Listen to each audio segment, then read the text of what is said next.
मंत्रिपदासाठी छगन भुजबळांचं नाव जवळपास निश्चित मानलं जात होतं. मात्र ऐनवेळी अजित पवारांनी भुजबळांना धक्का दिला. पण भुजबळांसारख्या ज्येष्ठ नेत्याला अजितदादांनी नारळ का दिला अशी चर्चा राजकीय वर्तुळात रंगली आहे. छगन भुजबळ यांना मंत्रिमंडळ विस्तारातून डावलण्यात आलंय. पण प्रश्न हा आहे की भुजबळ यांच्यासारख्या ज्येष्ठ नेत्यांची वाट कुणी अडवली. यावरून राजकीय वर्तुळात अनेक तर्कवितर्क लावले जात आहेत. काही नेत्यांना निर्णयाचा अधिकार देण्यास भुजबळ यांचा विरोध होता. अजित पवार यांच्या निकटवर्तीयांनी भुजबळ यांना मंत्रिपद न देण्याचा सल्ला दिला होता अशी ही चर्चा आहे. तर भविष्यात भुजबळ राजकीयदृष्ट्या डोईजड होण्याची भीती सुद्धा राष्ट्रवादीत काही जणांना सतावत होती. याशिवाय ज्येष्ठतेनुसार भुजबळ यांना अपेक्षेप्रमाणे खातं देण्यात अडचण झाली असती असं सुद्धा काही जणांना वाटतं. जरांगे यांना अंगावर घेतल्यामुळे राष्ट्रवादीची कोंडी झाली होती. तसंच मुख्यमंत्री देवेंद्र फडणवीस यांच्याशी अलीकडच्या काळात जवळीक वाढल्यामुळे सुद्धा भुजबळ यांना मंत्रिपदापासून दूर ठेवण्यात आल्याची चर्चा राजकीय वर्तुळात सुरू आहे. भविष्यात भुजबळ यांची नाराजी दूर होणार की भुजबळ वेगळा मार्ग निवडणार हे लवकरच स्पष्ट होईल. मंत्रिपदावरून डावलल्यानं छगन भुजबळांनी नाराजी व्यक्त केली आहे. भुजबळांच्या या नाराजीवरून महाविकास आघाडीच्या नेत्यांनी अजित पवारांसह एनसीपीला टोले लगावले. एखाद्याला वापरून फेकून देणं हे बरोबर नाही असा टोला विरोधकांनी लगावला. राज्य मंत्रिमंडळातून डावललं गेल्यानं छगन भुजबळ यांनी आक्रमक पवित्रा घेतलाय. भुजबळ यांची नाराजी रास्त आहे असं सांगत विरोधकांनी सुद्धा त्यांच्या नाराजीला आणखीन हवा दिली. तर यावरूनच विरोधकांनी भुजबळांसह महायुतीवर सुद्धा जोरदार निशाणा साधला. भुजबळांची नाराजी रास्त आहे. एखाद्या माणसाला वापरून फेकून देणं हे बरोबर, पण एका लढवय्या कार्यकर्त्याची राजकीय कारकीर्द अशी कापण्याची जी पद्धत आहे. भुजबळ साहेबांचं नाराजी नाट्यातून काय होईल हे म्हणण्यापेक्षा काहीतरी पदरात पाडून घेण्याकरता किंवा काहीतरी पदरात पडलं तर त्यांना शांत राहावं लागेल. भुजबळ यांच्या नाराजीचं आपल्याला दुःख वाटतं. मात्र भुजबळ आपल्या संपर्कात नाहीत असं उद्धव ठाकरे यांनी म्हटलंय. भुजबळांनी अद्याप संपर्क जरी केलेला नसला तरी भुजबळ हे अधूनमधून माझ्या संपर्कात असतात. पहिल्याच अधिवेशनात मंत्रिमंडळातल्या समावेशावरून राष्ट्रवादीतल्या या अंतर्गत नाराजीमुळे विरोधकांना टीका करण्याची आयती संधी मिळाली आहे. आता पाहणार आहोत गावाकडच्या महत्त्वाच्या 50 बातम्या. सुरुवात करूया. मुंबईमध्ये थंडी वाढत असतानाच हवेचं प्रदूषण वाढण्यास सुरुवात झाली असून घशाच्या आजारांना निमंत्रण मिळतंय. कुलाब्यासह भायखळ्यामध्ये अतिशय खराब म्हणून हवा नोंदवली गेलेली आहे. तर वरळी, माझगाव, शिवडी आणि शिवाजीनगरमध्ये देखील हवेचा दर्जा खालावलाय. एएमटीच्या कंत्राटी कर्मचाऱ्यांनी पगारवाढ आणि इतर मागण्यांसाठी बेमुदत संप केला होता. मंगळवारी रात्री कर्मचाऱ्यांनी केलेल्या मागणीनुसार त्यांच्या पगारात आता 4,500 रुपयांची वाढ करण्यात आल्यानं कर्मचाऱ्यांनी आपला संप मागे घेतलाय.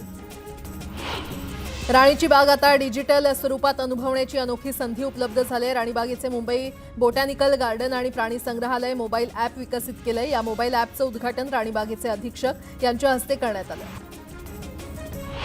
मुंबईच्या पश्चिम उपनगरातील मृत नद्यांना पुन्हा जिवंत करण्यासाठी महापालिकेकडून नद्यांमध्ये एसटीपी प्लांटसह नदीच्या किनारी सिमेंट कॉन्क्रीटच्या भिंती बांधण्यात येत आहेत. मात्र या कॉन्क्रिटीकरणामुळे नद्या जिवंत होणार नाहीयेत, तर त्यामुळे लगतच्या वस्त्यांना पुराच्या पाण्याचा धोका आणखी वाढेल. राष्ट्रीय वैद्यकीय आयोगानं नीट 2025 परीक्षेची तयारी करणाऱ्या उमेदवारांसाठी महत्त्वाची बातमी दिली आहे. नीट 2025 साठी पाठ्यक्रम ऑनलाईन जाहीर करण्यात आलाय. कल्याण डोंबिवली महापालिका हद्दीतील आंबिवली आणि टिटवाळा परिसरात मोठ्या प्रमाणात पाणी टंचाई असल्यानं सामान्य नागरिक त्रस्त झालेत. त्यामुळे महापालिकेच्या माजी उपमहापौर उपेक्ष भोईरच्या नेतृत्वात भाजपच्या कार्यकर्त्यांनी महापालिकेच्या अप्रभाग कार्यालयावर मोर्चा काढला.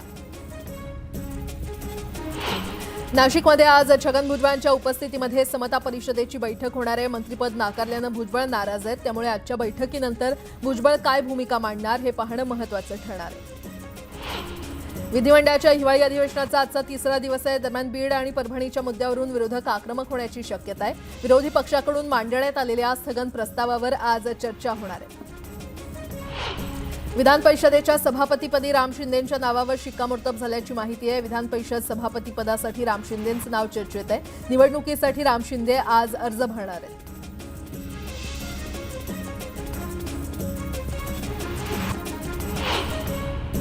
राज्य विधिमंडळ हिवाळी अधिवेशनाचे पहिले 3 दिवस होत असताना काँग्रेसला अद्यापही गटनेता निवडता आला नाहीये. या संदर्भात रात्री एक बैठक आयोजित करण्यात आली.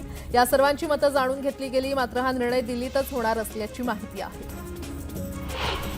विधानसभेतील विरोधी पक्षनेते पदाबाबत सत्ताधारी महायुती आणि विधानसभा अध्यक्ष काय निर्णय घेतात याकडे सगळ्यांचं लक्ष लागलंय. दरम्यान महाविकास आघाडीमध्ये सर्वात मोठा पक्ष ठरलेल्या शिवसेना उबाठा पक्षानं विरोधी पक्षनेते पद मिळवण्यासाठी हालचाली सुरू केल्या.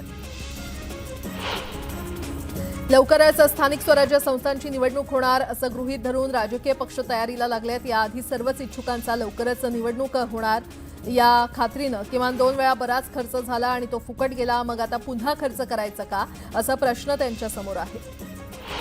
रायगडच्या पालकमंत्रीपदावरून शिवसेना आणि राष्ट्रवादीमध्ये पुन्हा शीतयुद्ध होण्याची शक्यता आहे. 5 वर्षांपूर्वी पालकमंत्रीपदावरून राष्ट्रवादीच्या आदिती तटकरेंविरोधात महेंद्र दळवी, महेंद्र थोरवे आणि भरत गोगावले यांनी बंड केलं होतं. याचीच पुनरावृत्ती होण्याची शक्यता आहे. आता गोगावलेंना रायगडचं पालकमंत्रीपद मिळावं अशी ठाम भूमिका शिवसेनेच्या पदाधिकाऱ्यांनी घेतली आहे. संजय कुटेंना मंत्रिपद न मिळाल्यानं कुटे नाराज असल्याच्या चर्चा रंगल्या होत्या. यावर कुटेंनी मौन सोडलंय. पक्षानं दिलेल्या भूमिका प्रामाणिकपणे पूर्ण करण्याचा प्रयत्न केला.